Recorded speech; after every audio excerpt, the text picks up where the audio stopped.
Hai, kamu tentu pernah pergi ke pasar bukan? Eits, jangan berpikir kalau pasar itu identik dengan becek-becekan saja. Ketika kamu belanja online, itu juga termasuk pasar loh. Kamu lihat, di pasar ini ada penjual, pembeli, dan barang-barang yang diperjualbelikan. Iya, pasar itu tempat bertemunya calon penjual dan pembeli, baik secara langsung maupun tidak langsung, untuk melakukan transaksi jual beli barang atau jasa. Meski kamu taunya pasar itu bangunan yang ada penjual dan pembelinya, kamu salah. Karena pasar itu bukan hanya bangunan fisik yang terdapat penjual dan pembeli yang melakukan transaksi, tetapi juga termasuk pasar abstrak yang tidak dapat kita sentuh ataupun kita lihat fisiknya. Pada setiap pasar barang terdapat berbagai bentuk persaingan, baik persaingan yang sangat ketat, persaingan longgar, persaingan yang sangat lemah, maupun pasar tanpa persaingan. Persaingan ini dapat berupa persaingan antar pembeli maupun persaingan antar penjual. Persaingan antar penjual itu mengakibatkan terdapat berbagai jenis pasar. Apakah kamu sudah tahu? Kalau belum, aku akan mengajakmu melihat berbagai jenis pasar barang. Kamu lihat, banyak penjual dan pembeli di sini. Iya, penjual di sini tidak dapat menguasai pasar atau menentukan harga pasar.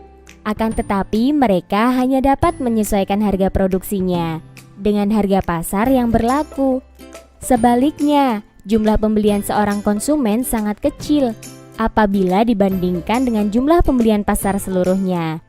Nah, sebagai konsekuensi, harga di pasar ini ditentukan oleh permintaan dan penawaran. Ciri-ciri pasar seperti ini disebut dengan pasar persaingan sempurna. Pasar ini menjadi struktur pasar yang paling ideal karena mampu menjamin terwujudnya efisiensi pasar. Dalam kerjanya, pasar persaingan sempurna ini memiliki beberapa kelebihan. Di antaranya, di pasar persaingan sempurna ini masuknya pengusaha baru menyebabkan jumlah barang yang ditawarkan akan bertambah pada harga yang sama, sehingga perusahaan-perusahaan yang ingin bertahan harus mencapai ongkos produksi minimum.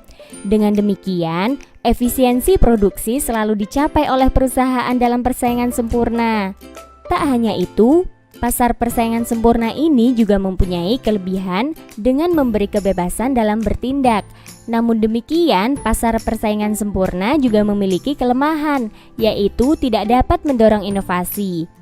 Lihat itu, ada pasar yang sedikit penjualnya, tapi sangat banyak pembeli. Ini sih ciri pasar persaingan tidak sempurna, di mana dalam pasar persaingan tidak sempurna ini dibagi menjadi beberapa jenis loh. Kamu lihat pom bensin ini, ada banyak kendaraan yang mengantri untuk membeli bahan bakar. Kamu mungkin tahu kalau seluruh pom bensin di Indonesia ini dikelola oleh Pertamina. Ternyata Pertamina itu juga termasuk pasar loh. Pertamina termasuk pasar monopoli.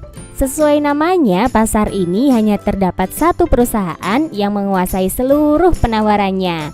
Perusahaan monopoli menghasilkan produk yang tidak diproduksi oleh perusahaan lain. Selain Pertamina, ada PLN dan PT KAI. Itu juga termasuk pasar monopoli loh. Kita geser yuk ke perusahaan air mineral itu. Wah, ternyata mereka hanya menjual air mineral saja ya. Oh iya, aku ingat. Tidak hanya perusahaan ini saja yang menjual air mineral, tapi ada yang lain juga. Nah, kalau ciri seperti ini, kamu bisa menyebutnya dengan pasar oligopoli. Berbeda dengan pasar monopoli tadi, pasar oligopoli ini dikuasai oleh beberapa perusahaan. Namun jumlah barang yang ditawarkan tetaplah homogen atau satu jenis saja. Kamu lihat berbagai motor di dealer itu, sejenis kan? Eits, tapi ternyata motor itu satu sama lainnya berbeda merek loh. Nah, ini bisa kamu sebut dengan pasar monopolitis, di mana beberapa produsen dengan jenis barang yang serupa namun karakteristiknya berbeda-beda. Produsen juga mempunyai kemampuan untuk mempengaruhi harga pasar, tapi tidak terlalu besar dibandingkan dengan pasar monopoli dan oligopoli. Gimana? Kamu sudah paham kan ya? Oke deh, kalau gitu sampai jumpa di pembelajaran asyik lainnya. Dah.